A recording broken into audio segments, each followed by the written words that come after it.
বললাম।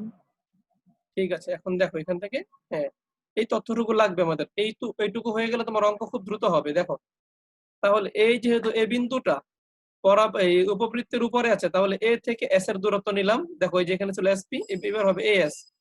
এটা কার সমান হবে? এ থেকে এই যে নিয়ামক রেখার দূরত্বের সাথে ই গুণ হবে। এইটুকু দেখো বুঝেছো কিনা আমাকে বলো। ঠিক আছে এইটুকু? হ্যাঁ, একটু ফিডব্যাক দিবা যে এইটুকু ঠিক আছে কিনা। আমরা লিখলাম দেখো। এবার তাহলে একই কথা এটার জন্য, এই যে এ প্রাইম, এখানে যে এ প্রাইম আছে, এ প্রাইম এস লিখো আবার, A prime S equal to E A prime Z, E A prime Z. এটুকু বুঝেছো না? বুঝলে বলবি। তাহলে এখানে এই যে এ প্রাইম এস, এটাকে আমরা দেখো কিভাবে লিখতে পারি।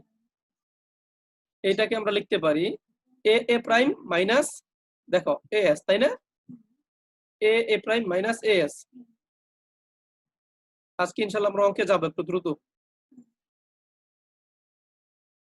ইকুয়াল টু ই ইনটু, দেখো এ প্রাইম জেড, এই যে এ প্রাইম জেড, এটার দূরত্বটাকে লিখতে পারো তুমি এ প্রাইম প্লাস এ জেড। লেখো এ প্রাইম প্লাস এ জেড। না বুঝলে একটু বলো। দেখো যারা পূর্ণ ক্লাসটা আবার দেখছো তাদের হয়তো একটু বিরক্ত লাগতে পারে, ঝটপট আমরা শেষ করার চেষ্টা করবো যত দ্রুত সম্ভব। দেখো এখানে এবার লক্ষ্য করো, এই ও থেকে এর পর্যন্ত দূরত্ব কিন্তু এ, ও থেকে এই যে দেখো এইখান থেকে এই যে এইটুকু, আমি আবার দেখাই নীল রঙের, এটা হলো এ। তাহলে ও থেকে এ প্রাইম পর্যন্ত এ। তাহলে তামিম বলো তো, এ থেকে এ প্রাইম এটার দূরত্ব কত? এ থেকে এ প্রাইম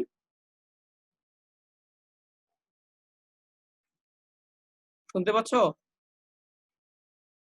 স্যার আমার সব কেটে কেটে আসছে। ও, কথা কেটে কেটে আসে। আচ্ছা, ওই যে নেটওয়ার্কের সমস্যা, আসলেই সমস্যা হচ্ছে তোমার ওখানে। আচ্ছা যাক, তাহলে দেখো এখানে ও থেকে এ এর পর্যন্ত দূরত্ব এ, ও থেকে এ প্রাইম পর্যন্ত দূরত্ব হবে আবারও এ, তাহলে এটার মান হবে 2a। এ প্রাইমের মান হবে 2a মাইনাস এ এস এর মান, এই যে দেখো একটু আগে আমরা লিখেছিলাম এ এস কত, E into A Z equal to, E থাকলো এখানে, এ প্রাইমের মান আসবে 2a প্লাস এ জেড। দেখো পেয়ে গেলাম, ক্যালকুলেশন করি চলো। 2a মাইনাস ই এ জেড ইকুয়াল টু 2a ই প্লাস ই এ জেড। তাহলে ই এ জেড কে এক পাশে নিয়ে যাই চলো। দেখো কি থাকছে, তাহলে 2a minus 2a E equal to, E A Z দুইটা হয়ে যাবে এখানে, 2 ই এ জেড। আচ্ছা, এখন এ জেড এর মানটা চলো আমরা একটু বের করি। দেখো এ জেড এর মান যদি বের করি তাহলে কি পাচ্ছি আমরা, দেখো এ জেড 2 ই দ্বারা ভাগ করে দাও, 2a by 2e minus 2ae by 2e। Calculation করলে তুমি কি পাবে, দেখো এ জেড ইকুয়াল টু, এখান থেকে 2 কেটে যাবে এ by E minus 2e, 2e কেটে যাবে এ। দেখো ঠিক আছে কিনা। এটা হলো এ জেড এর মান, এখানে আমরা একটু মার্ক করে রাখছি। দেখো রাকা, অন্তি বুঝেছো এইটুকু? জি স্যার। আচ্ছা পূর্ণ কথাই, হ্যাঁ। তাহলে এ জেড এর মানটা এই যে এখানে বসিয়ে দেবো। দেখো তাহলে আমরা এস এর মান পেয়ে যাবো, এই যে এ জেড এর মানটা এখানে বসিয়ে দাও। সুতরাং দেখো আমি একটু এই পাশে লিখি, এই পাশে লিখি, দেখো তাহলে এ জেড এর মান যদি এখানে বসাই কি পাচ্ছি, এ এস ইকুয়াল টু, ই তো থাকবে, ই দিয়ে এটাকে গুণ হবে তাই না? এ জেড এর মানকে ই দিয়ে গুণ হবে। হ্যাঁ, তাহলে যদি এ দিয়ে গুণ করে দেয় ই দিয়ে, তাহলে হবে এ মাইনাস এ ই, এরকম একটা মান আমরা পাবো। তাহলে তুমি এস এর মান পেয়ে গেলে। লক্ষ্য করো, এই দেখো এস এর মান আমরা জানি। এবার আমরা খুব সহজে ও এর মানটা, সরি ও জেড এর মানও বের করতে পারবো, ও এস এর মানও বের করতে পারবো। তাহলে এখন লেখো, দেখো ও এস, এই ও এস টাকে আমরা কিভাবে প্রকাশ করতে পারি? ও এস কে আমরা প্রকাশ করতে পারি ও এ থেকে এ এস এর মান বিয়োগ করে। দেখো এই যে ও এস, এটা হবে এই ও এ থেকে আমরা যদি এস টাকে বাদ দিই, তাহলে এখানে লিখো, দেখো O A minus A S, ঠিক আছে?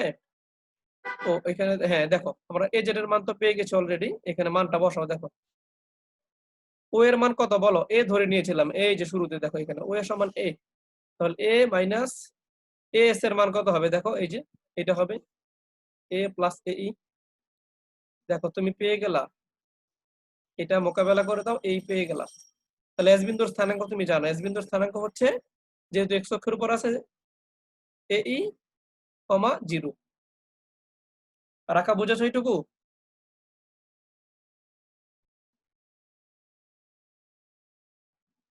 রাখারও কি নেটওয়ার্ক সমস্যা? আচ্ছা দেখো এরপরের টুকু আমরা এস এর মান পেয়ে গেছি, এবার জেড এর মান বের করার পালা। তাহলে প্রথমে তুমি বের করো ও জেড। দেখো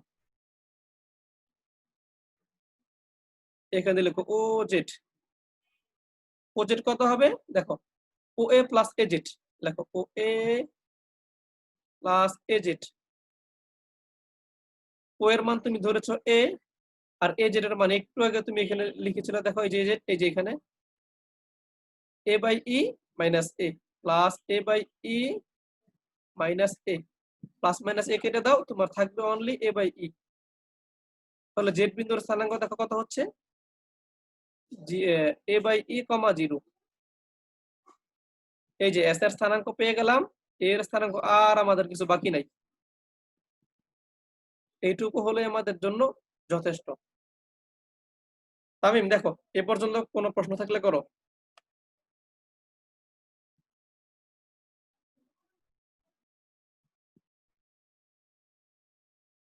এ পর্যন্ত কোনো প্রশ্ন থাকলে করো।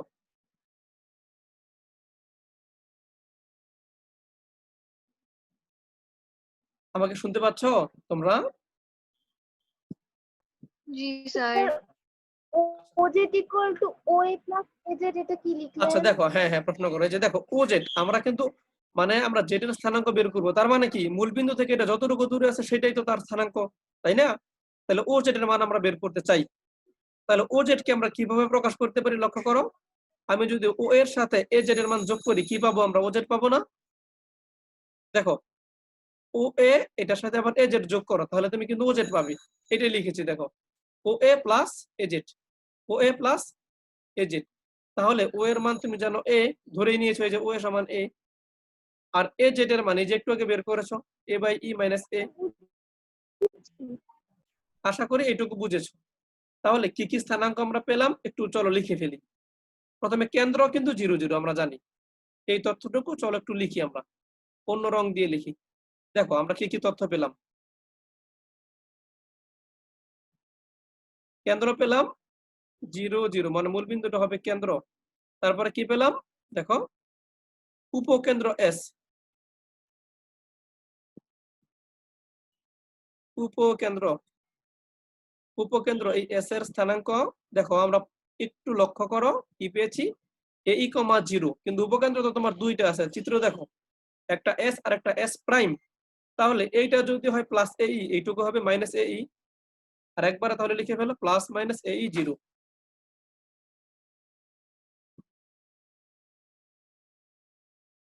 এবার দেখো শীর্ষ,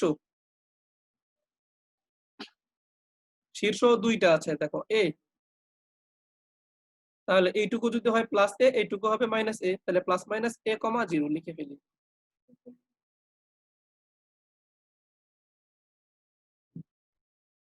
দেখো আমাদের কাজ কিন্তু অলমোস্ট শেষ, আরেকটা আছে বাকি, সেটা কি বলতো, জেড বিন্দুর স্থানাঙ্ক, তাই না? এখানে লিখো নিয়ামক ও, দেখো এখানে লিখছি বৃহদাক্ষ ও নিয়ামকের ছেদবিন্দু, বৃহদাক্ষ ও নিয়ামকের ছেদবিন্দু।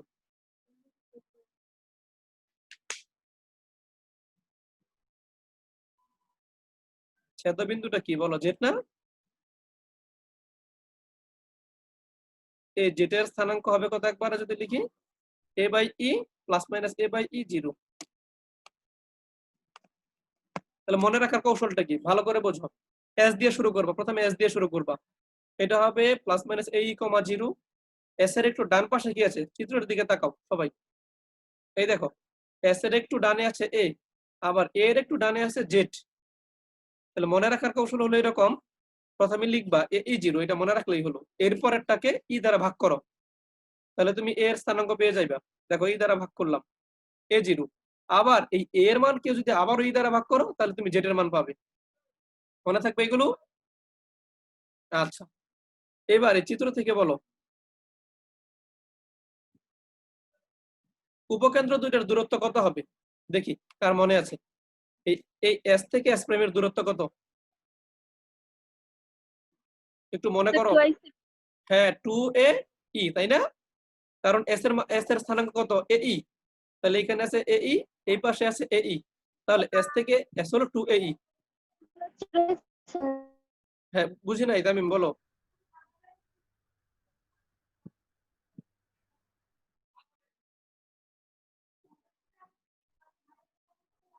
হ্যাঁ তামিমের প্রশ্নটা বুঝি নাই। আচ্ছা উমামা আসছে, তামিম মনে হয় ডিসকানেক্ট হয়ে গেছে কোনো কারণে, বিচ্ছিন্ন। আচ্ছা ঠিক আছে, দেখো এবার তাহলে এইটা পেয়ে গেছি। এবার নিয়ামক দ্বয়ের দূরত্ব আমাদের কত হবে, 2a E, 2a by E, 2a by ই। আর শীর্ষ দুইটার দূরত্ব হবে আমাদের 2a। হয়ে গেছে এটুকু। আচ্ছা সমীকরণটা কি আবার দেখাবো? এই এই পরাবৃত্তের সমীকরণ বলো তো তোমরা, লাগবে কিনা?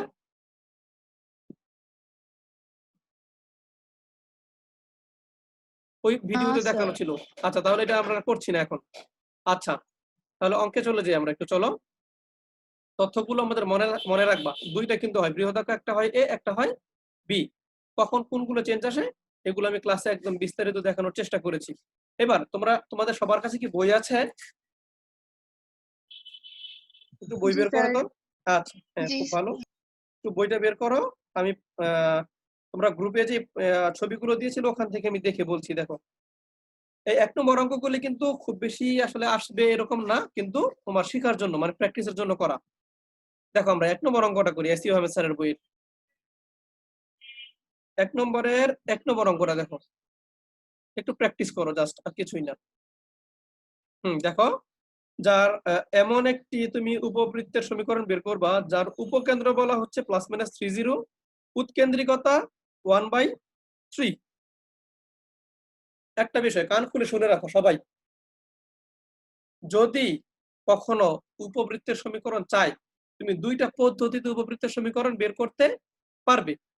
একটা হলো কি, ওই যে এই তথ্য ব্যবহার করে এসপি ইকুয়াল টু, এই দেখো SP equal to EMP, EMP বা ইপিএম, ঠিক আছে? তাহলে এই তথ্যটা ব্যবহার করবে তুমি কখন, মনে রাখবা যখন উপকেন্দ্রের মান বলে দিবে এবং যখন তোমার নিয়ামক রেখার সমীকরণ বের করার মতো কোনো তথ্য দেওয়া থাকবে। কথা কি বুঝেছো? যখন উপকেন্দ্র বলে দিবে, এস এর মান বলে দিবে, অথবা এস এর মান বের করার মতো পর্যাপ্ত তথ্য থাকবে, এবং যদি নিয়ামক রেখা ডিরেক্টলি বলে দেয় অথবা নিয়ামক রেখা বলে না দিলেও নিয়ামক রেখা সমীকরণ বের করা সম্ভব, তখন আমরা পি এক্স ওয়াই ধরে আমরা কাজটা করে নেব। ঠিক আছে, মনে রাখবো এটা একটা পদ্ধতি। আর একটা পদ্ধতি আছে সরাসরি সূত্র ব্যবহার করে, তাই না? দেখো সূত্রটা কি, লেখো। মনে করি উমামা নাকি অসুস্থ? জি স্যার। আচ্ছা তাহলে দেখো কিছু অঙ্ক দেখি, আমরা অনেকটুকু এগিয়ে যাব যেহেতু ক্লাসে আসতে পেরেছো। মনে করি উপবৃত্তটির সমীকরণ, সেটাকে আমরা সবসময় এভাবে ধরে নেব, মনে রাখবা। আর একটা পদ্ধতি x² + y²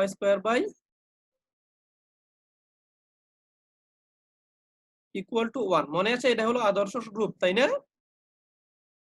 এখানে প্রশ্নের মধ্যে তোমরা দেখো তো, প্রশ্নটা দেখে বুঝো কিনা যে বৃহৎ অক্ষ কোনটা হবে, এক্স অক্ষ না ওয়াই অক্ষ? আমাকে একটু দেখে বলো, প্রশ্নটা দেখে বলো একের এক তোমরা কি বুঝতেছো। বৃহৎ অক্ষ কোনটা হবে, এক্স অক্ষ না ওয়াই অক্ষ? এক্স অক্ষ। কিভাবে বুঝলে? এই যে +-3 দেয়া উপকেন্দ্র। হ্যাঁ এরপরে জিরো দেওয়া, তাই না? এরপরে এটা স্যার দেখো 0, তার মানে y এর স্থানাঙ্ক 0 দেওয়া, তার মানে উপকেন্দ্রটা আছে x অক্ষের উপরে। রাখা বুঝো, দেখো কি বলছি আমি। তার মানে y এর মান 0, তার মানে বুঝতে হবে তোমার উপকেন্দ্রটা আছে x অক্ষের উপরে, আর উপকেন্দ্র যে অক্ষের উপরে থাকে সেটাই তো বৃহৎ অক্ষ। তাহলে আমরা এখানে লিখে দিতে পারি যে a is greater than b, যেহেতু আমরা বুঝতে পারছি। না বুঝতে পারলে লিখতাম না। 1 নং সমীকরণ। এবার মনে রাখবা তুমি যখনই তুমি সমীকরণটাকে এভাবে ধরে নিবা, তোমার দুইটা কাজ। কি কি কাজ? একটা হলো এই এ বিন্দুর মান বের করা, একটা হলো বি বিন্দুর মান বের করা। এই দুইটা বের করতে পারলে তোমার সমীকরণ হয়ে যাবে। এই দুইটা বের করার জন্য দুইটি তথ্য দেওয়া আছে। কি কি তথ্য দেওয়া আছে দেখো তো, কি কি তথ্য একটু দেখি আমি। দেখো প্রশ্নটা আবার। প্রথম তথ্য দেওয়া আছে এর উপকেন্দ্রের স্থানাঙ্ক 0 আর উৎকেন্দ্রিকতা 1/3, তাই না? তাহলে এখানে লিখো স্যার দেওয়া আছে উৎকেন্দ্রিকতা কি? উৎকেন্দ্রিকতা ওই যে ই এর মানটাই উৎকেন্দ্রিকতা, ই, বুঝেছো? আর এটা আসলে কি এটা আমরা পরে বুঝলাম বোঝাবো। না কিভাবে উপকেন্দ্র আর মানে বৃহদাক্ষ আর ক্ষুদ্রাক্ষ বের আচ্ছা, করলেন এখান হ্যাঁ আমি থেকে। বলি, দেখো দেখো এটা মনে রাখবা। দেখো এইদিকে তাকাও, এই যে এই ক্যালকুলেশন গুলো লাগবে, আমি মুছে দেই একটু। মুছে দেই যদি না লাগে তোমাদের। মুছে দিলে আমি একটা চিত্র এঁকে দেখাই তোমাদের কিভাবে এটা হয়। দেখো ক্যালকুলেশন গুলো মুছে দিচ্ছি এখন। এই তথ্যটা ভালো করে বোঝা লাগবে তোমার। আচ্ছা, একটুকুতেই হবে আমাদের। দেখো এবার লক্ষ্য করো, আমরা এই চিত্রটা কিন্তু এরকম হইতে পারতো, বুঝো, চিত্রটা এমনও হতে পারতো।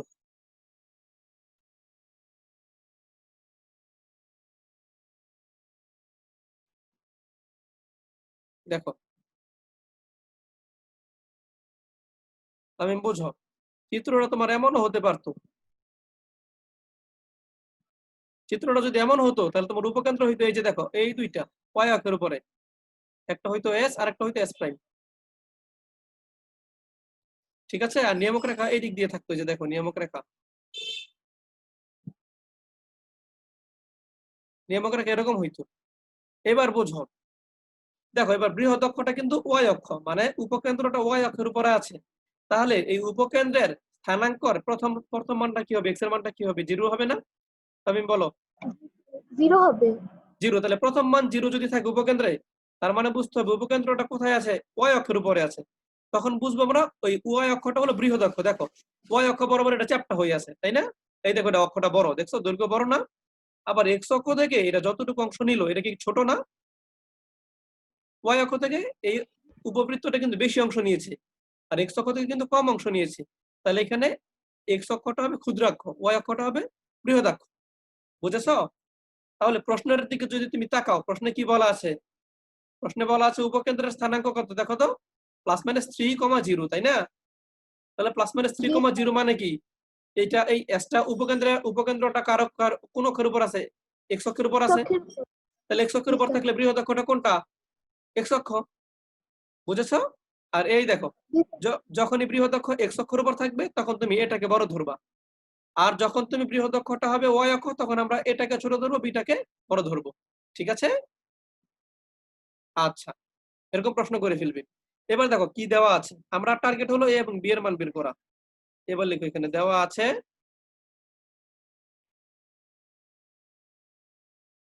উপকেন্দ্র উপকেন্দ্র +-3,0। সুতরাং আমরা কি বলতে পারি উপকেন্দ্রের স্থানাঙ্ক একটু আগে বের করেছি না? এই যে দেখো উপকেন্দ্র কত, এই যে উপকেন্দ্র s e0 মানে +-a0। তাহলে কি আমরা এই কথাটা লিখতে পারি? সুতরাং +-ae সমান 3, 0 তো 0ই, এই কথাটা বলতে পারবো? দেখো তো ঠিক আছে কিনা। আর এখানেও একটু ছোট্ট লাইন লিখতে ভুলে গেছি, এখানে লিখে নিও যে উপকেন্দ্র উৎকেন্দ্রিকতা, এই কথাটা লিখে নিও। উৎকেন্দ্রিকতা ই সমান, উৎকেন্দ্রিকতাকে কি ই না? ই এর মান বলা আছে 1/3, এটা বলে দিয়েছি। এবার এখানে তুমি ই এর মানটা বসিয়ে দাও, এটা প্লাস মাইনাস দিয়ে দিও, প্লাস মাইনাস বাদ হয়ে যাবে।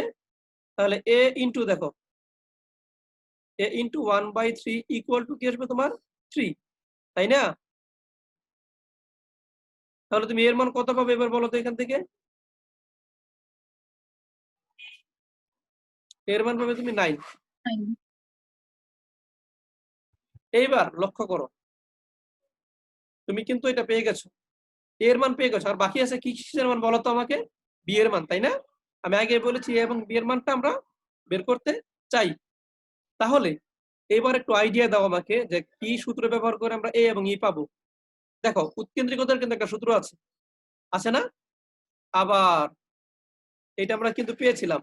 আমি যদি আগের ভিডিওটা দেখে নাও, ক্লিয়ার হয়ে যাবে যে ইটা কিভাবে পাচ্ছি আমরা। দেখো, ই এর একটা মান ছিল এরকম, E equal to root over 1 minus B square by A square. আমি শোনো, যখন এক্স অক্ষটা বৃহৎ অক্ষ হবে তখন সূত্র হবে ই এর সূত্র এরকম 1 minus B square by A square. আর যখন ওয়াই অক্ষটাকে বৃহৎ অক্ষ ধরবো তখন এটা উল্টে যাবে, এ স্কোয়ার বাই বি স্কোয়ার। ঠিক আছে? তাহলে এখানে মান বসাও, ই এর মান একবারে বর্গ করে ফেলো, একবারে বর্গ করে ফেলো। ই এর মান 1/3, বর্গ করে ফেললে আমরা কি বসাবো? 1/9 ইকুয়াল টু, এখানে কি হবে 1 মাইনাস বি স্কোয়ার বাই এর মান কত তুমি পেয়েছো 9, তার মানে এখানে হবে 81। এখান থেকে ক্যালকুলেশন করলে কি বি এর মানটা বার করতে পারবা না তোমরা? বলো তো। জি স্যার। তাহলে এটা বের করে নিও, আমি আর না করি। এ এবং বি এর মানটা বের করে এই যে 1 নং এ বসিয়ে দিলেই, সিম্পলিফাই করলে তোমার উপবৃত্তের সমীকরণ পেয়ে যাবে। এই দুইটাই বাকি ছিল, এ এবং বি। আচ্ছা, তামিম কিছু বুঝতেছো?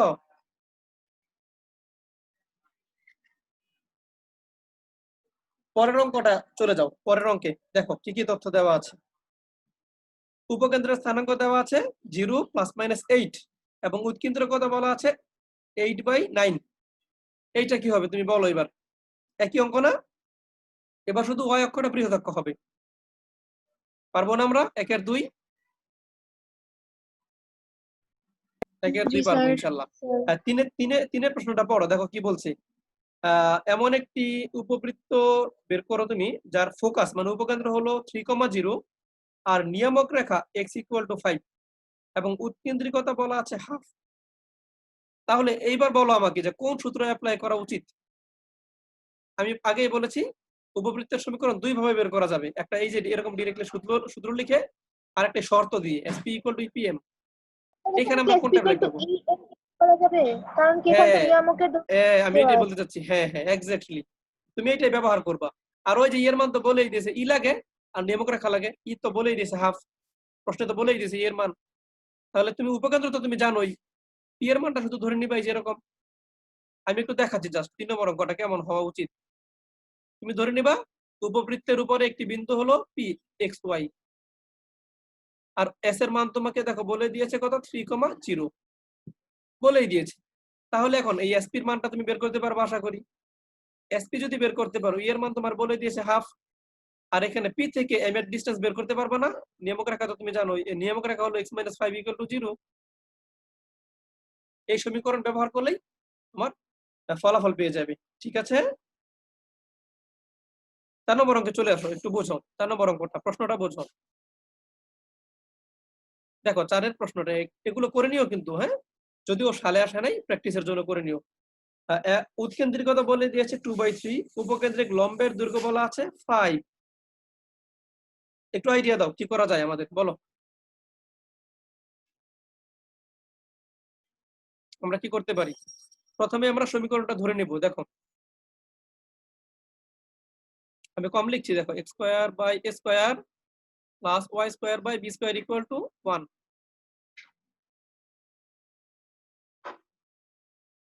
পেয়েছি, আমরা ধরে নিলাম এটা সমীকরণ। তুমি কি চিত্র দেখে বুঝতে পারছো যে এখানে কোনটা বৃহৎ কোনটা ক্ষুদ্রাক্ষ হবে? বোঝা যাচ্ছে না নো কিন্তু। স্যার। তাহলে আপাতত কিছু আমরা না লিখি, হ্যাঁ, কিছু না লিখে এটাকে 1 নং সমীকরণ দিয়ে রাখি শুধু শুধু। যেটাই বৃহদাঙ্ক হোক যেটাই ক্ষুদ্রাঙ্ক হোক, আমরা এ এবং বি এর মানটা বের করলে আমার কাজ শেষ। তাহলে কিভাবে বের করবো এর মানটা? উৎকেন্দ্রিকতার মান বলেছে 2/3, তুমি লিখো এখানে ই = 2/3 এবং বলে দেওয়া আছে উপকেন্দ্রিক লম্বের দৈর্ঘ্য কত বলা আছে 5।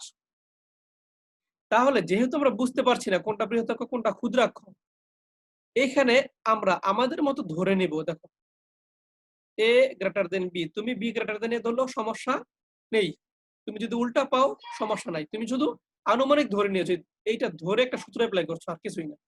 এটা না ধরলে তুমি ই এর কিন্তু দুইটা সূত্র হয়, একটা হলো √1 - b² / a², এই যে এখানে দেখো, এই যে।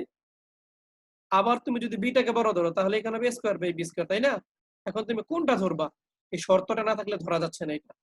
এজন্য আমরা আমাদের মতো একটা শর্ত ধরে নিলাম। তুমি উল্টা শর্ত ধরেও করতে পারো। ই এর মানটা পেয়ে গেলাম।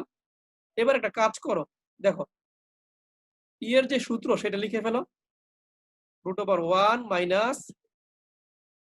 b² / a², তাই না? b² / a² = 2/3। এখানে এবার বর্গ করে দিই, চলো। 1 - b² / a² = 4/9 হবে। একটু ক্যালকুলেশন করি, চলো। তাহলে কি আসবে দেখো, b² / a², আমরা ধরো এটাকে ডান পাশে পাঠাই দিলাম, তাহলে হবে 1 - 4/9। তাহলে এটার মান তুমি কত পাচ্ছ দেখো তো, এখানে 5/9, তাই না? এখান থেকে তুমি চাইলে b² এর মানটা বের করে ফেলতে পারো। দেখো b² এর মান কত পাবা, 5/9 a²। এটাকে একটা সমীকরণ দিয়ে রাখো। এই পর্যন্ত কারো প্রশ্ন থাকলে করো।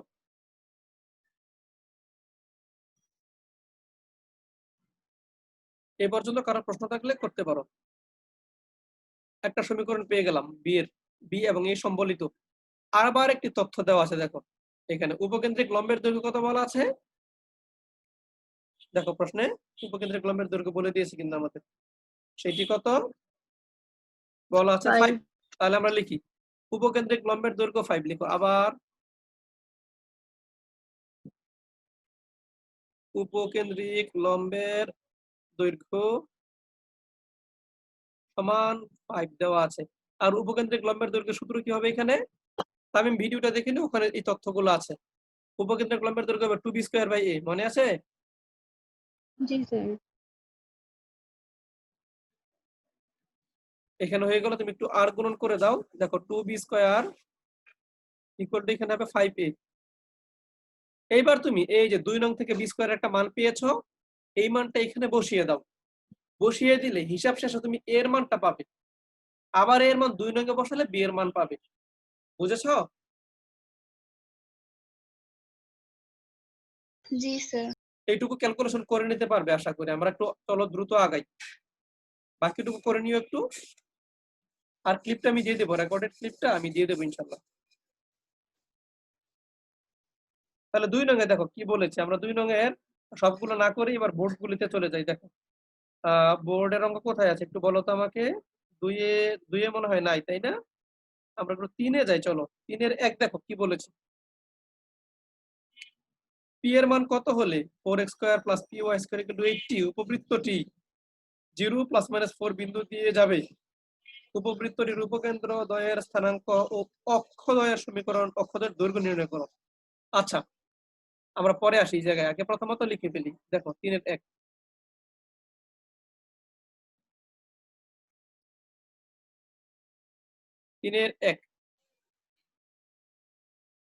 পি এর মান কত হলে, তাহলে প্রথমেই দেওয়া আছে যে উপবৃত্ত, প্রদত্ত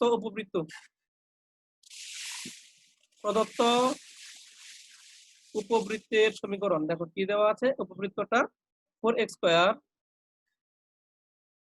+ py² = 80।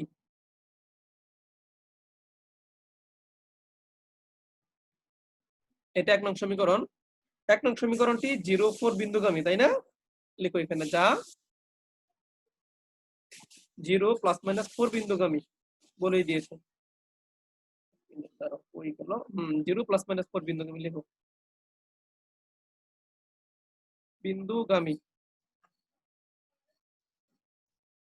যদি এই বিন্দু দিয়ে যায় তাহলে আমরা লিখতে পারি যে x এর জায়গায় 0 হয়ে যাবে, তার মানে প্রথমটা 0 প্লাস পি, y এর মান বসাবো ±4 = 80। ক্যালকুলেশন করো, পি এর মান পেয়ে যাবে। দেখো কত আসতেছে আমাদের, 16 না? প্লাস মাইনাসটা উঠে যাবে, 16p = 80। তাহলে পি এর মান তুমি কত পাবে, 5। দেখো আমরা পি এর মান পেয়ে গেছি, অঙ্কের প্রথম অংশ শেষ। এবার 1 নং এ বসিয়ে দাও, পি এর মানটা 1 নং এ বসিয়ে দাও। পি এর মান বসালে কত পাচ্ছ দেখো তো, 4x square plus 5y square equal to 80। এটাকে স্ট্যান্ডার্ড ফর্মে নিতে হলে আমাদের কি করতে হবে, ডান পাশে 1 বানাতে হবে, তাই না? তো ডান পাশে 1 বানাতে হলে তুমি 80 দ্বারা ভাগ করো উভয় পক্ষকে। দুঃখিত, 4x স্কয়ার বাই 80। হ্যাঁ, তোমরা কি পরাবৃত্ত অঙ্কগুলি ভালো পারো এখন, বলো তো? জি স্যার। জি স্যার। একটু ঠান্ডা মাথায় যদি শর্তগুলি বোঝা যায় কি কি শর্ট টাইপের অঙ্ক হতে পারে, তাহলে পারবা। এই উপবৃত্তের সমীকরণ বললাম না, দুই ভাবে নির্ণয় হতে পারে, একটা সূত্র দিয়ে আর একটা শর্ত দিয়ে। এখানে দেখো 80 দ্বারা যদি ভাগ করি, দেখো তো কত কত থাকে আমাদের, এক্স স্কয়ার বাই, এখানে হবে 20, তাই না, plus Y square by 16 equal to 1। ও এখানে 1 লিখবো, আমি ভুল করেছি, দেখো এখানে 1 হবে, 1 লিখতে হবে। এইবার এটা কিন্তু স্ট্যান্ডার্ড ফর্মে চলে এসেছে আমাদের সমীকরণটা, তাই না? তোমরা কি এটা দেখে বলতে পারবা কোনটা বৃহদাক্ষ কোনটা ক্ষুদ্রাক্ষ? তামিম বলো তো দেখি।